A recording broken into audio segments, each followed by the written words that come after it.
At 9:27 a.m. on the 24th of March, 2015, a plane got in contact with the Marseille en route control center. It was an Airbus A320-211, operated by Germanwings, headed from Barcelona to Dusseldorf. Everything seemed normal. The captain read back the air traffic controller's clearance at 9:30, allowing him to fly to an en route waypoint. Only a few minutes later, something was off. The control center in Marseille saw that the altitude for the aircraft was around 30,000 feet, almost 2,000 feet lower than the original cruise altitude, and declining. Marseille contacted the plane and asked what altitude the plane was cleared for, but they received no response at all. Over the next 30 seconds, Marseille tried to contact the flight crew 2 more times. No answer. At 9:34, the control center tried a different frequency, but again, no response. From 9:35 until 9:39, the Marseille control center tried to contact the flight crew multiple times over different frequencies. An air traffic controller from the French air defense system also tried, as well as another aircraft. But each time, no response from Germanwings Flight 9525. At 9:40, radar contact was lost. The French air traffic controllers triggered a distress phase, declaring that the aircraft and its occupants were in imminent danger and required immediate assistance. At 9:41 a.m., Flight Germanwings 9525 crashed into the side of a mountain in the Alps. What happened? The crash occurred on a remote mountain. Because there was no access by road, emergency crew had to be brought in via helicopter. The plane was completely destroyed, the debris field vast, but the pieces of the craft small. The cockpit voice and flight recorder were found in the same week, although they were both severely damaged. When flight investigators stitched together the data, a story of intentional action formed. The plane was hijacked, but not by terrorists. Let's go back.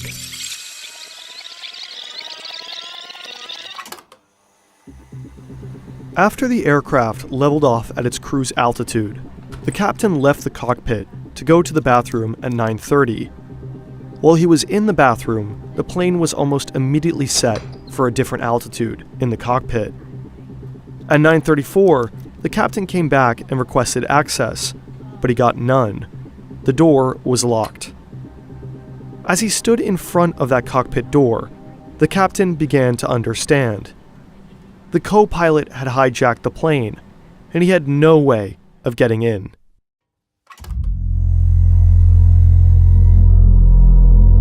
After 2001, cockpits were changed in order to protect those flying the plane from potential hijackers.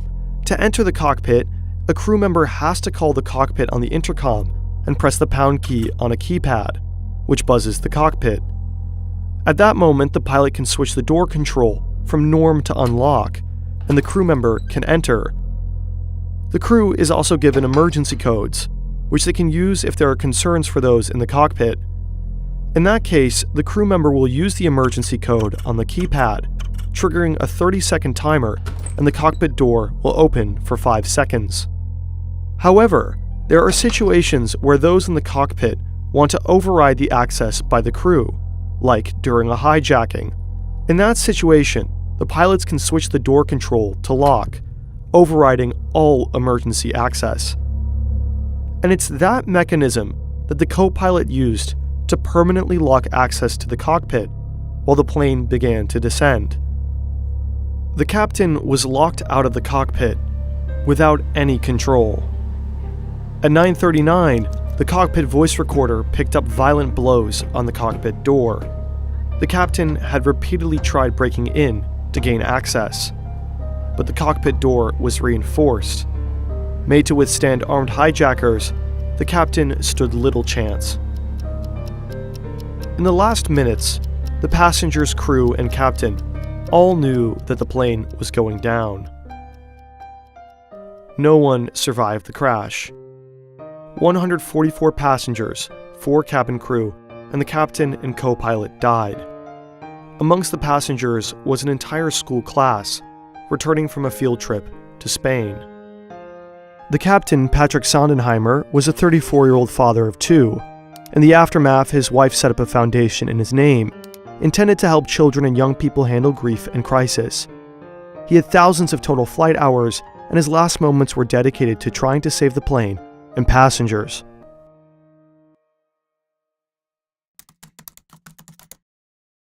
The co-pilot was 27 years old, and from a young age, he was passionate about flying.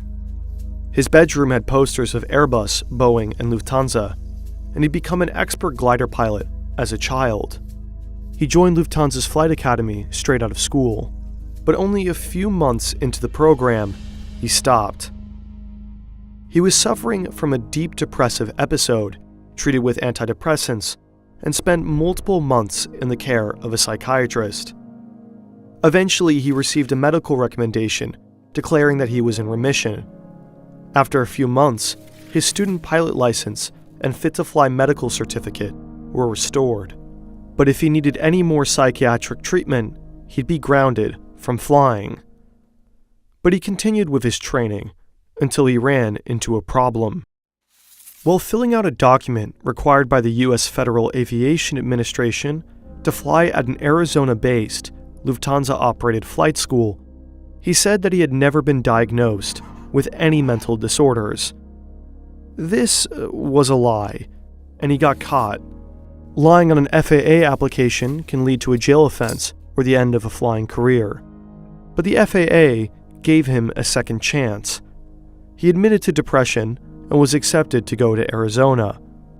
In 2013, he joined Germanwings, a low-budget airline owned by Lufthansa. And a year later, his depression returned.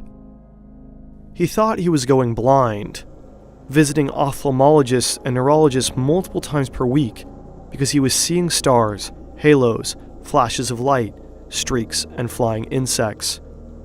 But the doctor's scans didn't find much. He was diagnosed with hypochondriacal disorder, as well as emergent psychosis from his family doctor. And that doctor urged him to go to a psychiatric clinic, but he'd do no such thing. Instead, in January of 2015, he returned to the psychiatrist that had helped him in the first place. He received psychotherapy and went on heavy antidepressants while continuing to work and fly.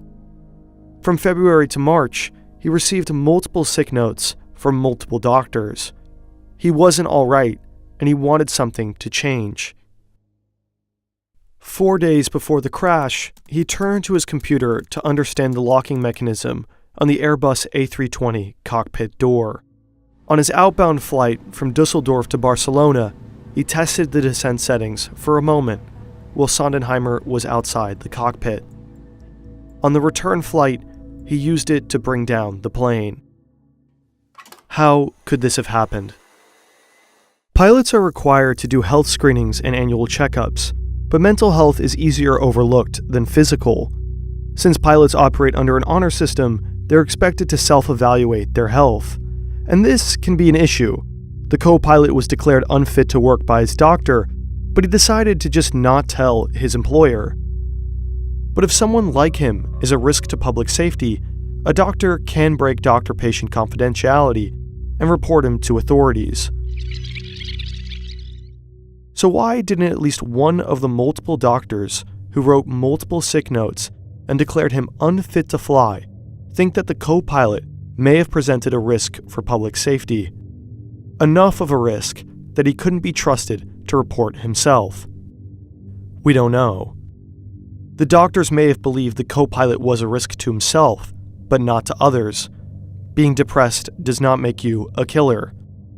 Or maybe the doctors were just scared. Breaking doctor-patient confidentiality does not come without risks. It's even possible cultural factors could have played a role. Privacy and data protection are valued really highly in Germany. But trying to understand why doctor-patient confidentiality wasn't broken is a dilemma and issue best left to healthcare professionals and ethics professors. And unfortunately, we're YouTubers. So we encourage you to read more about it in these articles. Nonetheless, when you're watching this today, it's important to understand that this type of incident is incredibly unlikely. In the aftermath, the European Aviation Safety Agency proposed multiple safety regulations. Psychological screening for pilots increased, and multiple airlines adopted a two-person in the cockpit at all time rule, although Lufthansa has recently phased this out. In 2015, Germanwings was rebranded to Eurowings. The decision was made prior to the crash. In the end, Lufthansa compensated the families of the victims, but there are questions about whether it was enough. The families have faced losses that no money could ever heal. Hopefully you enjoyed this video. It was insanely hard to make. We love animation and deep research, but it's expensive. That's why we have sponsors on this channel. By the way, a lot of our animation in particular actually has a lot to do with math, be it geometry or linear algebra for specific shaders, or code for scripted and procedural animation. Both can be exciting and fascinating, especially if taught in a playful manner. That's where Brilliant comes in. It gives you skills that can be applied to everything, literally, be it basic logic, artificial intelligence, data science, or physics. But it gives it to you in a way that isn't earth-shatteringly boring. To try everything Brilliant has to offer, free, for a full 30 days, visit brilliant.org/fern or click on the link in the description. The first 200 of you will get 20% off of Brilliant's annual premium subscription. You always have your phone on you, which means Brilliant always gives you access to learn math and science anywhere, even if it's only for a few minutes each day. You can improve your skills while on a tram, walking, or while your significant other is trying to connect with you. We personally love the app. There's something incredibly satisfying about really getting something, about solving a puzzle or a logic problem. Why don't you give it a try?